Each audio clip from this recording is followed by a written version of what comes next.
Bom dia, quarto ano, tudo bem com vocês? Hoje a nossa atividade é de ciências. Nós vamos falar sobre relações ecológicas. Você sabe me dizer o que é uma relação ecológica? A professora colocou uma imagem aqui, olha, de um ecossistema, numa floresta. Então, o que a gente observa?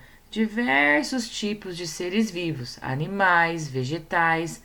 A gente percebe que tem a água, o ar está disponível nesse ambiente. Então, relações ecológicas vão ser todas as relações que vão existir entre os seres vivos e não vivos de um ambiente. Quando esses seres se relacionam, seja para alimentação, seja para reprodução, seja para moradia, para o seu espaço, qualquer relação que os seres tenham entre eles ou com o ambiente em que eles vivem, a gente chama de relações ecológicas. E nós vamos aprender algumas dessas relações hoje. Então, a definição de relação ecológica, o que é a relação ecológica, está aqui, ó. São relações existentes entre os seres vivos ou entre estes e o meio ambiente. Então, é o que a professora acabou de falar ali atrás naquela imagem.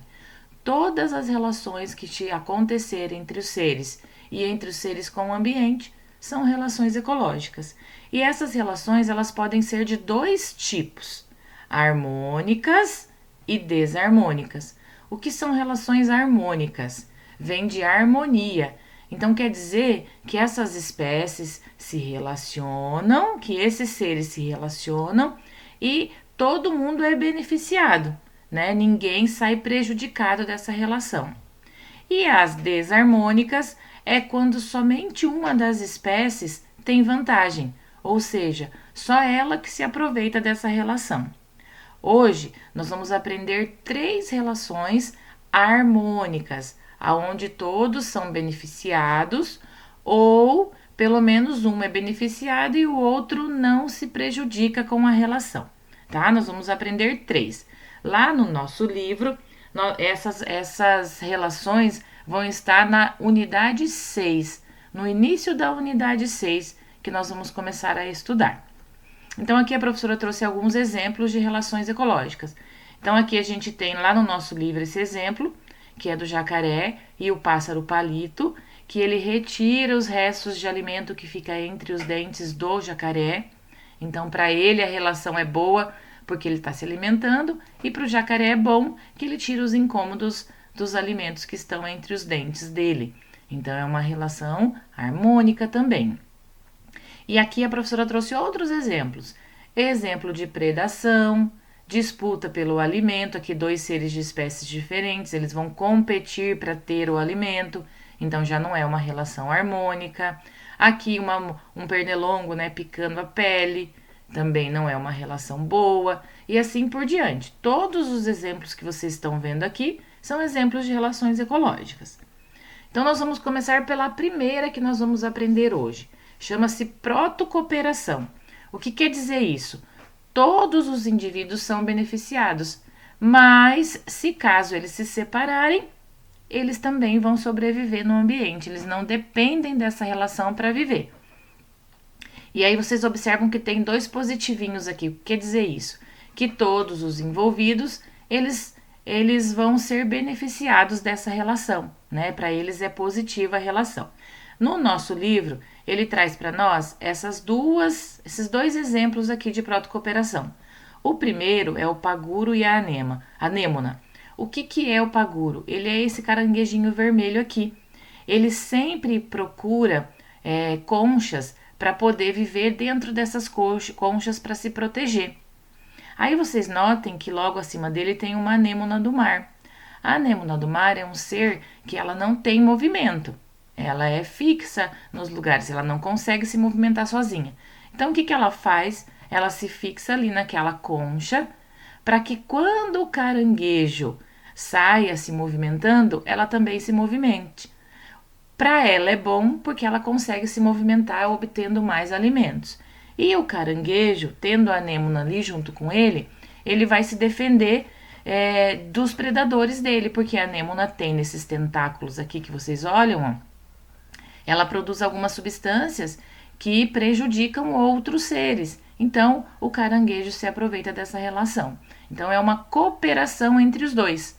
Só que se eles se separarem, eles também vão viver isolados sem problema nenhum. E o outro exemplo que tem no nosso livro é esse aqui, do jacaré com o pássaro palito. Como a professora já falou ali antes para vocês, do crocodilo, né? Tá aqui. Como eu já falei antes ali para vocês, olha, o pássaro ele fica sentadinho bem na boca do jacaré e ele retira todos os restos de alimentos que tem entre os dentes. Para o jacaré é bom, porque tira o incômodo da carne que fica ali presa, né, dos restos de alimento, e para o pássaro é bom, porque ele tem o alimento dele. Mas eles podem sobreviver sem essa relação tranquilamente. Então, é uma relação boa para os dois lados. A sociedade, a gente também já ouviu falar bastante dessa relação. Também tem o positivinho aqui, porque todos os envolvidos, eles vão se beneficiar. E são seres sempre da mesma espécie, né? Que vão viver junto de uma forma harmoniosa. E eles vão dividir o trabalho que existe para que eles possam sobreviver. Aqui a gente tem uma sociedade de suricatos e aqui a gente tem a de abelhas, que é bem comum. No nosso livro, ele está trazendo para nós o exemplo de um formigueiro. Então, no formigueiro, eles também vivem em sociedade e eles são divididos em castas. O que são as castas? É cada grupo que tem a sua função dentro daquela sociedade. Então, aqui a gente tem a rainha. O que a rainha faz? Ela vai produzir as novas formigas. O macho também vai participar dessa relação de produzir as novas formigas. As operárias são elas que vão atrás dos alimentos e o soldado vai proteger o formigueiro. Essa relação de sociedade, que cada um tem a sua função, a gente conhece também a das abelhas. Também tem essa divisão entre todos no que vão fazer. Inclusive, até o tamanho dos indivíduos dessa sociedade é diferente. Então, aqui a gente tem o exemplo da rainha. Olha o tamanho da rainha. Depois a gente tem o zangão e a operária. Aqui as operárias estão alimentando as ninfas, que vão se transformar em abelhas.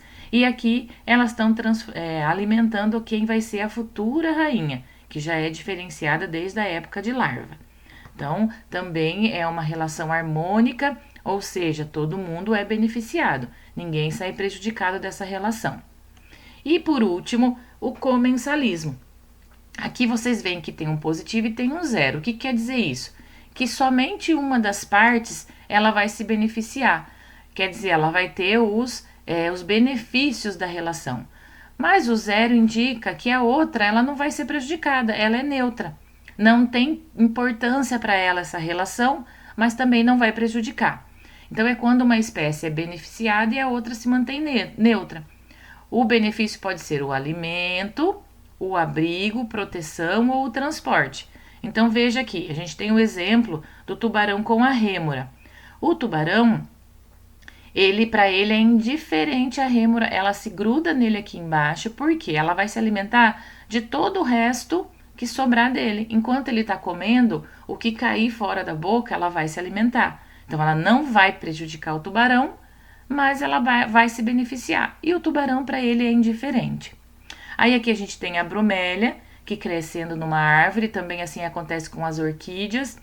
Ela usa a árvore para obter mais sol, mais luz, mas ela não prejudica a árvore. Então, para a árvore é indiferente, a bromélia está ali. Mas para a bromélia, ela vai ter o benefício de ter mais luz, de ter mais condições de fazer fotossíntese.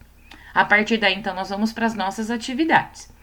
Lá na página 23, tem o número 1, que tem esse texto falando dessas relações que acontecem entre os seres vivos, que os cientistas estão sempre descobrindo novas parcerias, até o nome aqui do texto diz parcerias curiosas. Então, vocês olhem aqui, ele cita o exemplo de uma raia, que eles perceberam que alguns camarões começaram a ficar grudadinhos em cima dessa raia. E aí foram estudar e descobriram o quê? Que durante o dia, quando a raia tem menos movimento, quando ela tem menos atividade, esses camarões ficam ali em cima da pele dela, se alimentando dos restos de pele mortos, tirando esse muco que a raia tem, se alimentam daquilo. E também eles aproveitam e comem alguns parasitas, retiram alguns parasitas que ficam sobre a pele, vamos dizer assim, da arraia. E para a raia essa relação é boa, por quê? Porque eles eliminam esse tipo de ser que vai prejudicar, que pode prejudicar a raia. Então eles têm essa relação. Vocês vão ler esse texto. E aí, na página 24, a gente tem a letra A e a letra B, que é referente a esse texto. Então, nessa relação que é estabelecida entre a raia e os camarões, que relação que é essa? Para os camarões é bom, porque eles têm o alimento e tem até o movimento também. E para a raia é bom, porque ele retira os restos de pele mortas e também os parasitas. Então, os dois estão se ajudando.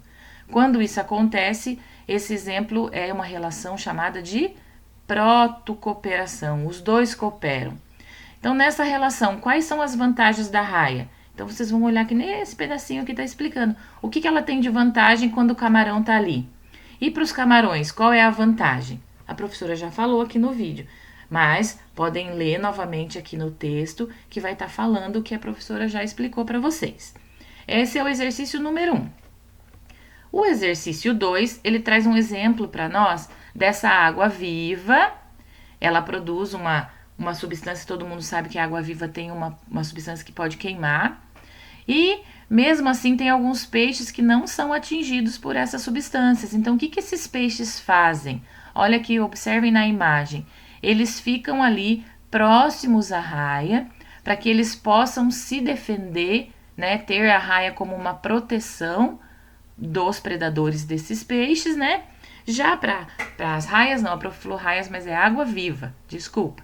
Essas águas vivas, elas vão proteger esses peixes, né? Porque os seres não se aproximam delas para não receber essa substância capaz de queimar.